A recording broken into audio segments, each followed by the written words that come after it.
Hello everyone. So welcome to the channel of RD Automation Learning. So today we are going to see the answer for this question. So we have been receiving these type of questions in the comments and in the emails. And these days, my inbox is getting full because of these questions like I am not getting testing interview calls, why I'm not getting interview calls, or why you are not getting calls for any interviews, right? So the basic reason behind these questions are actually not a specific or a single reason, but there can be multiple reason, and it can vary from individual to individual experience, right? So let us look into this answer today. So the very first thing is about our notice period, right? Now, in many of the companies that we have seen, we have got 60 days of notice period, we have got 90 days of notice period. But these days, the recruitment team, the HR team, the people who are hiring, they are looking for immediate joins, right? Uh, the hiring team is not being that much patient that they would wait for 90 days of notice period, right? They are looking for immediate joining, someone who can join in 15 days, someone who can join in 20 days, within a week, within 2 weeks. So such kind of hiring, such kind of job openings are coming. Now, due to this, what is happening? A person who is having notice period of, let's say, 90 days, he is not getting any call from when he's serving the notice period from 0 to 60 days, but he's actually starting to get call from his notice period of 60 to 90 days, when he's actually in within the last 30 days of his notice period, right? So ideally he is thinking from 0 to 60 days that he or she is not eligible, or some, or he's getting into a kind of depression, or he's getting into kind of a negativity, like why I'm not getting calls, right? So there is nothing to worry, right? Because your notice period would be getting ended at 90 days, so you can expect maximum calls to come in these days. And one more experience that I would like to share over here is that people who are actually waiting for 90 days of notice period, right? So such people are having multiple job offers then. So this is again going other way, right? So then he or she would be getting calls, and as well as he would or she would be getting selected, because the hiring team would be seeing, okay, even though he's having 8 out of 10 skills, but let's hire him because he would be joining us very soon, right? So this is how the trend is going now. Another basic thing is the skill set.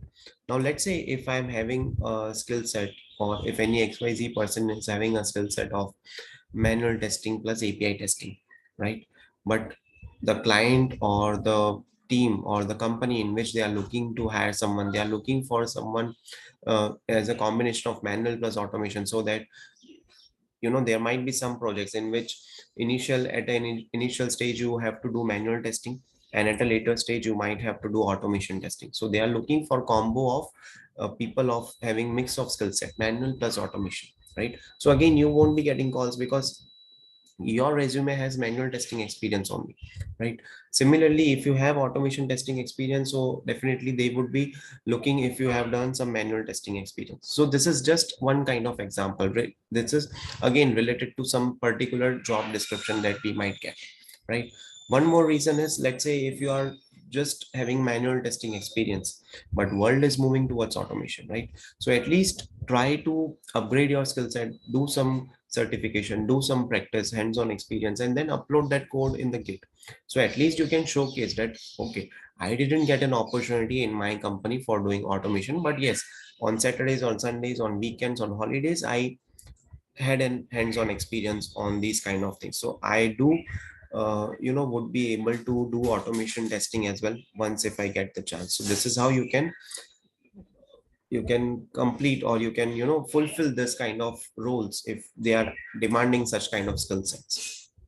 Okay, similarly, they might be looking only for performance testing kind of thing, so you might would not have got an opportunity, but you can try some hands-on experience on JMeter, sort of another example. Okay, now coming to the third reason, many people are looking for work from home jobs, right? Over here, uh, people are looking for permanent work from home jobs. Maybe because of COVID, there has been a new trend that has been, just come up, that work from home is also possible. Some of the companies are giving work from home jobs. So now what has happened? now there is a mindset, okay, now I'll get work from home job only, I would try to go for work from home job. But now companies have started opening, we are getting job openings with work from office. Again, hybrid jobs are also there. Again, these kind of jobs are also coming, like 3 days working.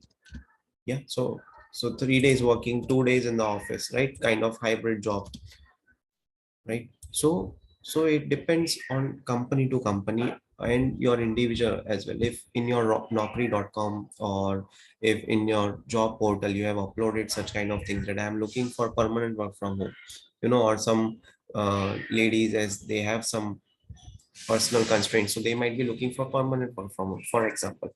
So then those calls won't come, because even though it's 2 days work from home, but still company or the recruitment team will think that you won't be willing to relocate, right, to XYZ location, just leaving your home.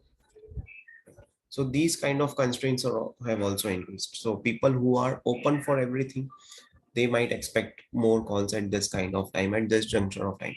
At the same time, this is other way. There are companies who are actually asking their own employees that, now what kind of options you are looking for. So if you're looking for work from home, so at least tell us those things. If you're looking for work from office, so tell us or inform us, so we will accordingly set up the infrastructure, so that internet issues are not getting faced, or no one is facing network issues, or those kind of arrangements they will make in the office, right? So this is also one of the another reason, right?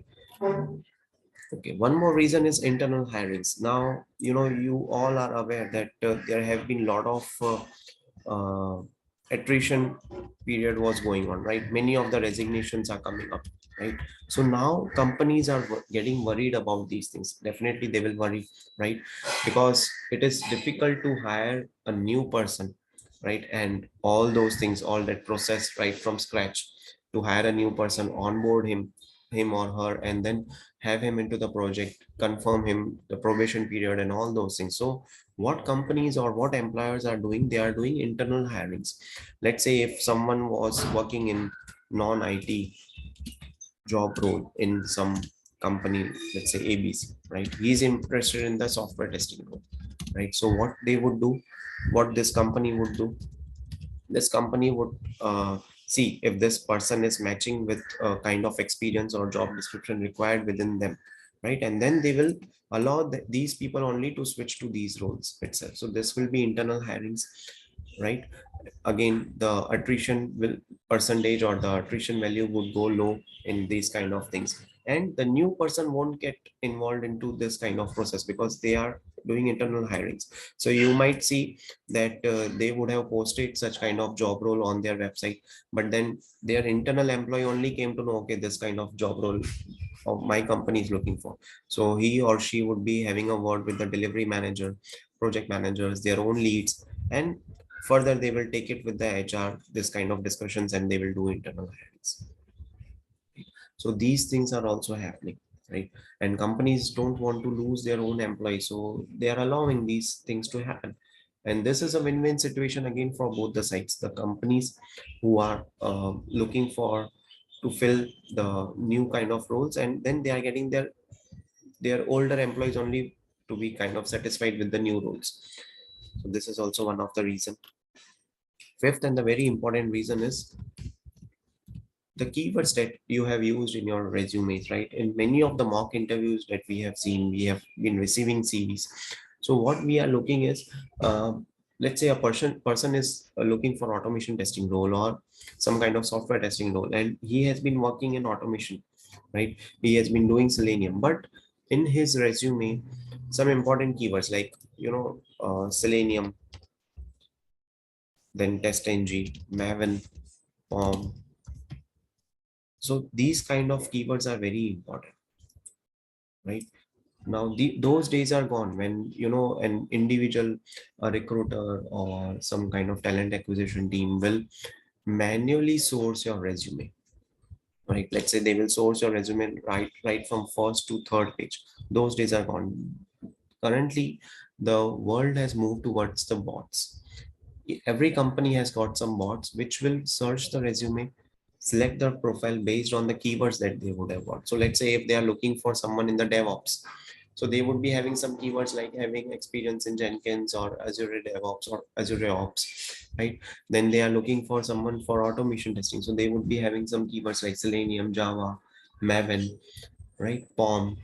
If they are looking for manual testing kind of roles, so the robots will be trained to search the profiles or CVs based on the keywords like software testing, testing technology, testing techniques, testing certifications, some kind of these things, right? So again, make sure that in your CV you have used all the keywords that are pertaining to the job description that you are applying for. The very good thing that I would tell you, a thumb rule over here, is the moment you receive job description, right? Don't just look for apply. Don't apply directly. Okay, take some time, or you can identify the keywords. Those are there in the job description for 2 to 5 minutes, right? You can identify what kind of programming language they are looking for. Maybe they are looking for Selenium with Java and you have Selenium with Python, so apply. Don't do that at all, right? You won't get selected, or less chances are there for getting interview calls. Search those keywords. Once you search those keywords, update your resume, right? Who is going to come and see you what version of the resume you have sent, right? Let's say if your version of the resume earlier was 1.1, update it to 1.2 with the skill set in which are a part of their JD, which they have sent it to you, right? Update it. And this, I think, most of the recruiters also would be telling, can you please update your resume, right? So update those resume, update these kind of keywords in your resume for multiple times, right? This is not just for one company. You have to do this for each and every company. No doubt 90% of CV would look as it is, right? But then still, these kind of skill sets, these kind of keywords play a very vital role. So going forward, if you are looking that these kind of things are happening with you, go through all these reasons one by one, go through this video, and then you will come to know, okay, uh, there are chances, there are so many IT jobs still out there. You just search about the remote jobs on LinkedIn, right? And you will be able to see that people have started hiring across. Let's say there are some software testing hirings happening in Charlotte, New York, and they are looking for people from India, right? That to work from home kind of thing. But then again, those keywords, those skill set are very necessary, right? So these things are very important. And now let's say if it's a software testing thing, so even if it's a Selenium with Java thing or Selenium with Python or any programming language, nowadays it's very important that you get some kind of DevOps tool experience or some kind of basic knowledge of DevOps, right? Let's say if you are running your automation, so how will you trigger your automation? How will you run your automation? So you would be using some CI/CD tools, right? So get those kind of experience, get the knowledge of the tools which are emerging into the market, right? So accordingly you would be getting calls, right? And at the end, be positive, keep positive attitude, think positive, right? The positive things are going to happen around you. There is nothing that is going to stop you at all, right? All the best for your interviews, all the best for your career. Do share success story with us on our channel. It would be helpful for the community as well. And if you have any queries or if you want to give mock interviews, so you can send your CV, or if you want to share your success story with us, so share those things at this particular email address. We would be happy to connect with you virtually via Zoom application, and we would be happy to share your success story with the community as well. Thank you for watching. Stay tuned for more updates.